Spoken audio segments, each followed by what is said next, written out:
Very pleasant. Good morning, everybody. Welcome to another edition of the Morning Briefing here on NoFilter.net and, of course, Caffeine TV, our various other platforms. I'm Jeff DeForest, along with one Mike Lubie Lubitz. It's insane, Lubie. It's insane. A tradition like no other. And it's game on, dude, my friends, because the Masters is underway as we speak. And there are many things to examine as we go into this year's Masters tournament, including, and not the least of which, is who the fuck is going to win. But it's Meshuggah, Lubie. It's absolutely insane. And I'm beginning to believe that there are components here that would lead you to the conclusion that there's some wild Russian conspiracy in place. And it isn't about poisoning the water or any kind of bizarre, evil means of wiping out the American society. I think they're part of this conspiracy, maybe with some of these betting outfits. I don't want to put DraftKings and FanDuel into the equation because, of course, we might impose on them someday to be sponsors of this thing, since we talk about a lot of degeneracy here. But there's a conspiracy to see if they can get you to believe that Tiger Woods can win the Masters tournament this year. Tiger Woods. This is every day we're being bombarded with propaganda about Tiger Woods. A couple of days ago, the headline was Tiger Woods looks sharp in practice round. Now, here he is with that kind of swaggering, winning look on his face, implying that the only reason he's at the Masters this year is because he believes he has a chance to win. He has no fucking chance to win. He's 150 to 1.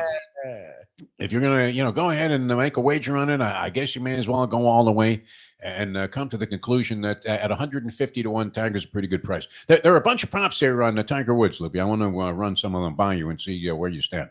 Tiger Woods, 151 to win the tournament. You say negative. I don't think he makes the cut now. Top 5, 22 to 1. Would you take 22 to 1 that he's in the top 5? That seems unlikely also, doesn't it? No. Top 10, 9 to 1. You only get 9 to 1 on that. Top 20, you're only getting 3.5 to 1, plus 350. Top 20, top 40, even money. He has to beat half the field to get you even money on Tiger Woods. You can also make that same money, and that would be kind of a foolish bet, wouldn't it, that he finishes in the top 40, when if he did finish in the top 40, he would have to make the cut, and you're getting a better price on him making the cut, Lubie, than beating whatever it is. I think the field is about 80. So is he going to beat half the field? Probably not. And to have the first round lead, you get 66 to 1 if you believe that Tiger Woods is going to have the first round lead. All of this is garbage. Yeah, I don't see him doing any of it. The first round lead is the closest thing, and I still don't see him making the cut. So I don't. How the fuck is he going to win the tournament? You got to be kidding me here. But it's just Meshuggah that we're constantly being infiltrated and accosted with the idea that Tiger Woods has a chance to win this thing. Now, you know that ESPN and CBS is going to be all over it. In fact, if Tiger pars the first hole, it'll be like the election where, there are 4 votes counted and they already concede the state of Arizona to the mindless Cro-Magnon man minds that decided to invoke an 1860 abortion law recently. I mean, it's just crazy Meshuggah stuff. And we use, if you're not familiar with the term Meshuggah, maybe you should be. We do use a lot of Yiddish slang here on the show. Do we not, Lubie? And maybe, I don't know, even the most anti-Semitic of mindsets would lead you to the belief that, hey, Yiddish slang is really where it's at. Think of the fact that you have a word like schlep. We were talking about this the other day on a show. Schlep is one of those great words because it can mean a lot of different things. A schlep, it could be a long schlep to get to the stadium. That's why I'm not going to the game. Could be something that is concerned with travel and distance and what kind of arduous trip you're going to have. Or it could be a description of a person. Hey, you know what? That Zach Thomas, man, he's a real schlep. It would apply. I mean, if you think about it, is Tom Thibodeau of the New York Knicks not the ultimate definition of what a schlep should be? Dresses like a schlep, doesn't he? He looks like a schlep. He just looks like he schlepped into the arena there, and then he wanted to depict himself as a schlep. Good words. And Meshuggah certainly fits to anybody that's considering making any sort of wager other than I'm with you, Libby. My wager would be Tiger Woods to miss the cut. And if they had a proposition on this, that he wouldn't even finish the second round, that he will withdraw somehow. That's been the trend with Tiger Woods for the last 4 or 5 events he's played, which spans over like the last 6 years. Yep. You would have believed that Muhammad Ali could have won the heavyweight championship after the Berbick fight, if you believe that Tiger Woods is going to win another green jacket. But the tradition's there. That's what we're going to be hearing an awful lot about over the next few days. And well, my favorite one, of course, involves food. When have you ever in your lifetime, Lubie, said, you know what I feel like having today?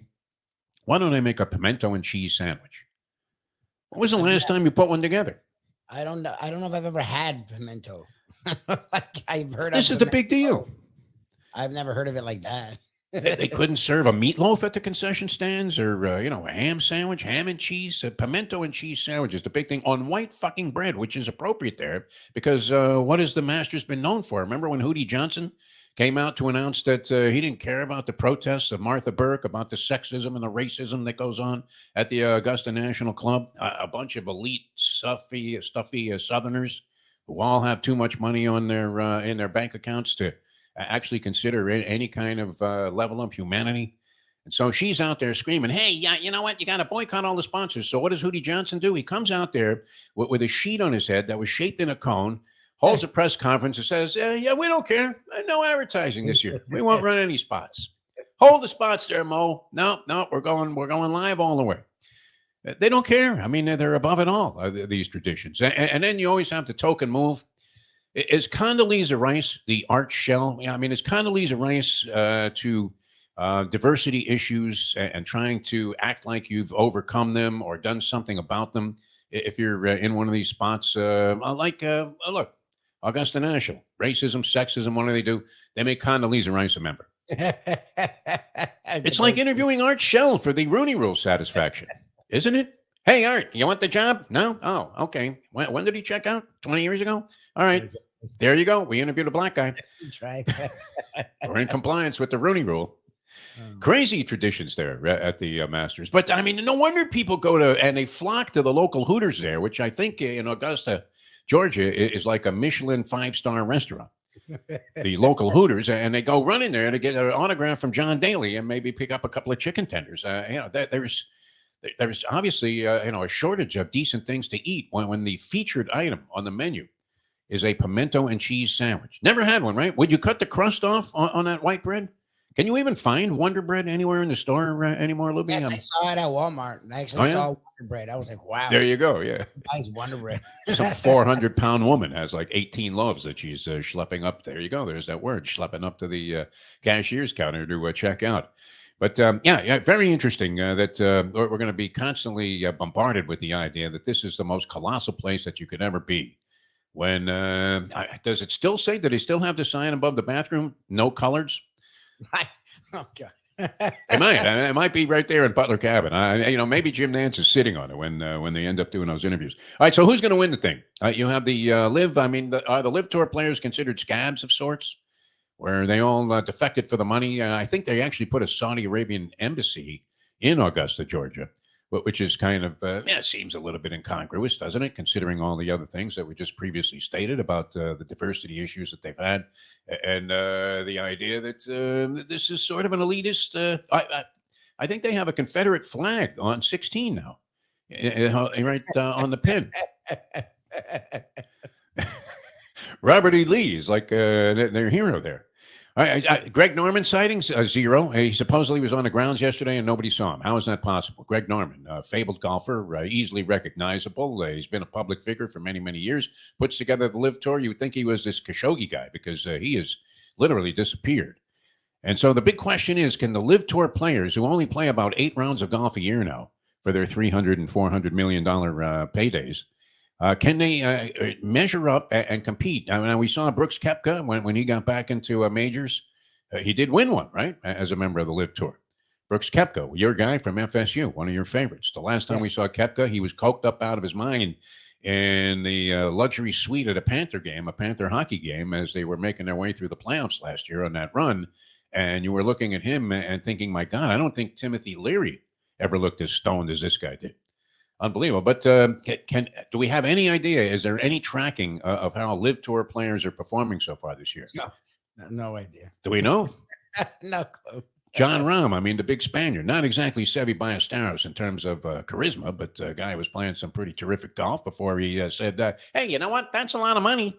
And I don't have to do anything. I don't even have to play. Okay, good. I mean, how astute of an investment was the $200 million in Phil Mickelson for the Live Tour? Haven't exactly gotten a lot of mileage out of that. Has Mickelson? They don't have a cut. They play 3 rounds, 54 Yeah. holes of golf, and 14 tournaments a year. And has Mickelson done anything? Has he even finished in the money? I guess everybody gets paid all the way down to last place. You know, that's the thing is that there was a tournament here at Doral this last weekend. I don't know who was in it. I don't know who won. I don't know who was in contention. I think Sergio won the thing. Sergio, who should be on the Champions Tour. He'd be and also ran on the Champions Tour. Right? He's winning these Live Tour golf tournaments. But all right, so where do we put these guys? Do we give him a shot? Koepka, you got Dustin Johnson. I don't know what he's done lately. He sort of was disengaged when he started banging Paul Gretzky, and you saw some of that marvelous potential that he had displayed kind of dissipate, right? Because we know how that goes, Lubie. Women weaken legs. So he hasn't been the same guy. DeChambeau, I mean, that maniac that was all pumped up on steroids. I think he had Dr. Galea as his caddy. Yeah. And remember, he was like humongous, and he was driving the ball 400 yards. He didn't care. I mean, if he had to traverse a bunch of trees, he would just hit the ball, and at 400 miles an hour, it'd be a buzzsaw going right through the woods. But he's been deflated, has he not? Bryson DeChambeau, have you seen him lately? He really went through Barry Bonds syndrome, where his head was the size of a basketball, and now it's like back to normal size, and you don't recognize the guy. You're not Barry Bonds. Why the fuck are you trying to get here? Head was big as a watermelon. Unbelievable. DeChambeau, I don't know. What's he been doing? Can he still drive all of the greens there with his pitching wedge? I'm not sure what his status is right now. So the Live Tour players are pretty hard to gauge. And Scheffler's 4-1, a prohibitive favorite. The next lowest odds, I believe, might be Rory McIlroy at 11-1. And McIlroy needs this thing desperately because it's the last leg of the Grand Slam, the career Grand Slam. He's won the other 3 majors, and he's never won the green jacket, which is kind of an ugly thing anyway, right? Who came up with that tradition? Talk about pimento and cheese, my friend. You could smear that all over that green jacket and nobody would give a shit because who wears a green jacket? That green jacket that symbolizes the greatness of winning the Masters tournament is one of those jackets that if you went into some swanky New York restaurant or some place in LA where jackets were required and they just want to paint you as a clown. So they say, well, sir, you'll have to wear this. You ever had that happen to you where they put one of those jackets on you and you just assume they tie you into a straitjacket? As make you walk around, parade you around the restaurant like, hey, look at that schlep over there. He doesn't even have a jacket. So, I mean, who's going to win it, Lubie? Are you going to? Scotty Scheffler, the incessant blowjob of Scotty Scheffler is necessary for the American golf commentary, dudes, because but without Scotty Scheffler, what do we have? We have a bunch of nondescript, just faceless, nameless, personality challenge schminks. And it's not like Scheffler's personality. I mean, he seems like a decent guy. And he seems to be relatively humble for the level of accomplishment that he is soaring and achieving as we speak. I don't know. You would have to think he's in there with a great shot to win the thing. But nonetheless, I mean, his personality, he sort of makes Kawhi Leonard look like Jim Carrey when it comes to being animated. I mean, kind of a traditional PGA, no personality stiff. Scotty Scheffler, but he now is the face of golf, and the only chance we have to continue to see the PGA prosper as they really scramble to get all of these unknowns some form of identification with the golf fans out there. So maybe somebody will emerge, but what do you think, Lubie? Are you going to go away from the chalk? And it's got to be somebody other than Scotty Scheffler and Tiger Woods, no? Get everybody else, and I think you're going to come out on top of this thing. I feel like it's a Koepka Johnson kind of a thing where one of those guys that are on the Live that you don't hear about ever, or a Bubba Watson. Watson was always great at fucking Augusta. I think he's finished though, Bubba Watson. No, I saw him on the practice green. Any of this, but I just feel like these are the guys that come out of nowhere this year because no one's talking about them and have their presence be felt at the Masters. I guess we will see that starting this morning. Will there be a Portisand cam for Tiger Woods if he goes in to take a shit on 13? Will there be a camera in that little bathroom that's off there on the side? Does Tiger ever use those bathrooms, or does he just take a leak in the woods? Nobody cares. I presume he goes to the clubhouse. I don't know if he's going to the pool. Is it improper to urinate while you're on the Augusta National Course? I would imagine the membership would frown on that, no? I think so. You don't go and pee on some of those azaleas on 15 there as you're shanking another ball into that moat that guards the Amen corner, par 5. I love that hole, too, because it seems impossible, doesn't it, Lubie? But every time I play golf, I have the same problem, which is no matter how small the body of water is, somehow my ball will find it. Yeah. Yes. Right. And you can almost hear that English guy, Peter Ellis, in your head going, oh, it's a pity. His ball has found its way into a watery grave. They don't have any of those Englishmen on the Masters. It's a tradition like no other. Wow. I mean, puke-inducing. A pimento and cheese sandwich. This is the big feature, Lubie. This is what we're going to be hearing about all week long. Do they have any other options there? Is that it? Or I mean, one slice of bologna on white bread, I think, would be more appealing than a pimento and cheese sandwich. So we'll see how it all shakes out. Would you take a shot on Phil in this thing? Phil, he loves it there. Plays the course very well. What do you think? Phil Mickelson. I don't think he's shot around anywhere near par in the last 4 years since he defected and took all the money. But it gets underway. It's actually underway as we speak. So good luck, everybody, with your wagers. If you didn't get them in already, you're fucked. As far as winning the tournament, I guess you can bet probably now on every shot during the course of the Masters tournament, and I would imagine many others. But will they be encouraging you, do you think? Is it time where Nance, never mind the tradition of the Masters, says, it's 2-1 that'll make this putt. Yes. On 4-footers so far. That would be great. And they start giving you statistics there and encouraging you with a quick 800 number to flash that you also get a $200 bonus if you're dumb enough to bet whether or not Brooks Koepka is going to make this 16-footer. That'd be great. I sure would make the tournament more exciting. And hopefully you guys will get great enjoyment out of all of the wagers that you make on the Masters tournament that is now underway. A lot of fun being with you today on the morning briefing. Jeff DeForest for Mike Lubie Lubitz. We'll catch you next time. The next edition of the morning briefing here is we round out the week with a Degenerate Friday. What are we going to bet on? We've already sent it in on the Masters. Are we betting nightly baseball? Are these basketball games? It's getting hard to determine. I mean, who is going to be in the play-in, Lubie?